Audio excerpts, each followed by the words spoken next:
A uniformly charged solid sphere of radius r has a potential V naught measured with respect to infinity on its surface.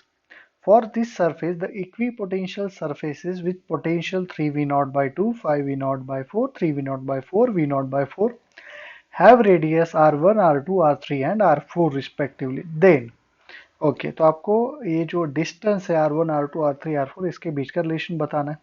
तो we know that for uniformly charge solid sphere, अगर आपका मान लो एक point है अंदर, एक minute, हाँ, अगर आपका पॉइंट है मान लो आउटसाइड, तो आउटसाइड के लिए जो पोटेंशियल होता है वो क्या होता है, K Q divide by are. अगर सरफेस वाला पॉइंट है तो सरफेस वाले पॉइंट के लिए आपका जो पोटेंशियल होता है वो क्या होता है, K Q by capital R.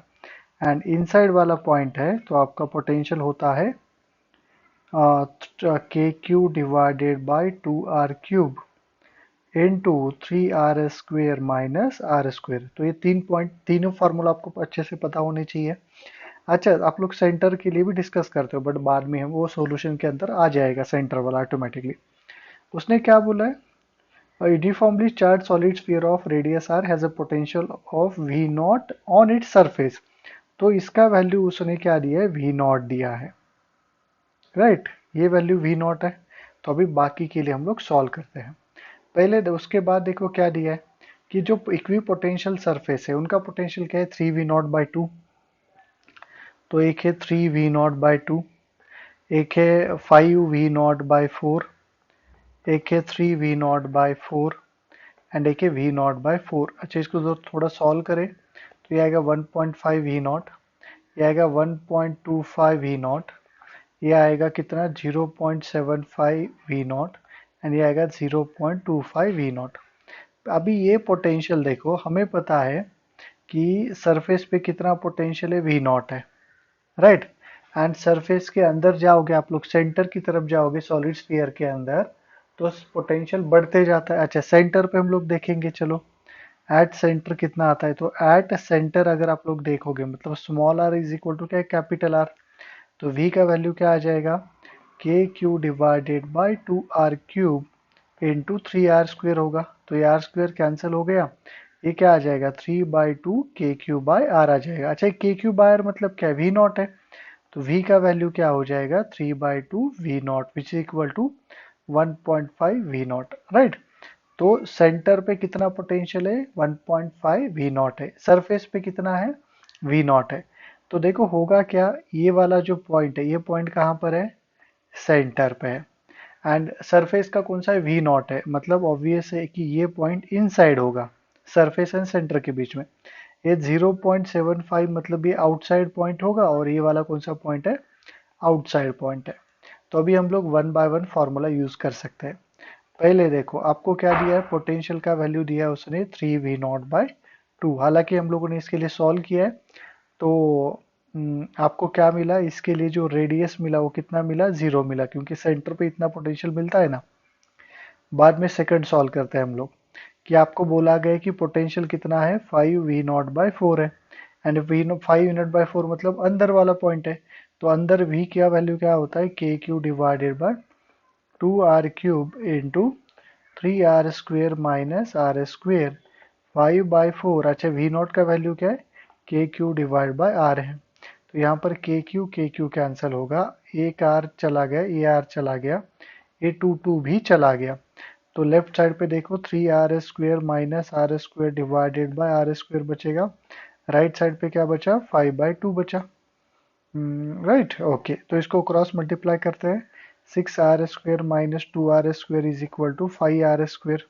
तो ये क्या आ जाएगा, capital R² is equal to 2 small r²। तो ये जो आपका स्मॉल r है वो क्या होगा, r/√2 होगा। अच्छा, स्मॉल r मतलब ही उसने क्या दिया, r1। तो r1 का वैल्यू क्या आ गया, r/√2 which is equal to 0.707 r। तो यहाँ से आपको r1 नहीं, r2 है, r1 तो हो गया ना, ये R2 है। तो R1 एंड R2 आ गए आपके पास। अभी आते हैं हम लोग R3 के लिए। नंबर 3 यहाँ पे सॉल्व कर देता हूँ। देखो थर्ड पॉइंट क्या दिया है आपको, पोटेंशियल दिया है कितना, 3v0/4। अच्छा, ये 3/4 v0 है मतलब आउटसाइड पॉइंट है, तो आउटसाइड कितना पोटेंशियल आता है, K Q divide by R is equal to 3/4। V naught कितना है, K Q by capital R. K Q चला गया तो ये स्मॉल आर का वैल्यू क्या आ जाएगा, 4r/3 आ जाएगा। मतलब यही आपका R3 है। तो R3 कितना है, 4/3r। अच्छा, ये 4/3 मतलब 1.33 होता है। तो ये R3 का वैल्यू क्या आ गया, 1.33 R आ गया, राइट। अभी आते हैं हम लोग नंबर 4 पे। V इज इक्वल टू क्या है, देखो 0 V0/4 है। अगेन वो आउटसाइड पॉइंट है, तो वो आ जाएगा K Q divided by R is equal to 1/4 K Q divide by capital R. तो ये गया। स्मॉल आर का वैल्यू कितना, 4r है। मतलब R4 का वैल्यू कितना है आपके पास, 4r है। तो देखो सारे वैल्यूज आ गए आपके पास, R1 R2 R3 R4 आ गया। अभी आते हैं आंसर पे। R1 का वैल्यू 0 है, तो R1 का वैल्यू यहाँ पे नॉन जीरो है, और ऑप्शन डी में तो कुछ बोला नहीं है, तो ऑप्शन डी तो वैसे ही रहने दो, राइट। ओके, बाद में ए सी डी हो सकता है। नेक्स्ट आते हैं हम लोग कि अभी क्या है, देखो ऑप्शन ए एंड सी में R2 R4 माइनस R3 को उसने कंपेयर किया है। तो अगर मैं R4 माइनस R3 ले लूँ, तो R4 क्या है, 4r है, R3 क्या है, 1.33r है। तो ये दोनों का सब्ट्रैक्शन जो आएगा वो क्या आएगा, 3 और ये 2.67 ना, राइट। एग्जैक्ट तो करने की जरूरत नहीं है वैसे हमें। 4 माइनस 1.33 2.67 आर आएगा। तो ऑब्वियस है कि ये R2 कितना है, 0.7, R2 से छोटा ही है। तो R2 is less than R4 minus R3। तो R2 is less than R4 minus R3, R1 का वैल्यू 0, तो option C is a correct one, right. अभी यहाँ पे और एक ऑप्शन है, देखो ऑप्शन डी। ऑप्शन डी में क्या बोला है, R2 is less than R4। तो चेक करो यहाँ पर, R2 is less than R4। R2 का वैल्यू कितना है, 0.707 आर, R4 का वैल्यू है 4r। तो वो भी सही है, राइट। तो बट एक्चुअल में देखा जाए कि यहाँ पे ज़्यादा डेटा दिया ऑप्शन सी के अंदर, तो most appropriate answer is option C. तो option C is a correct one.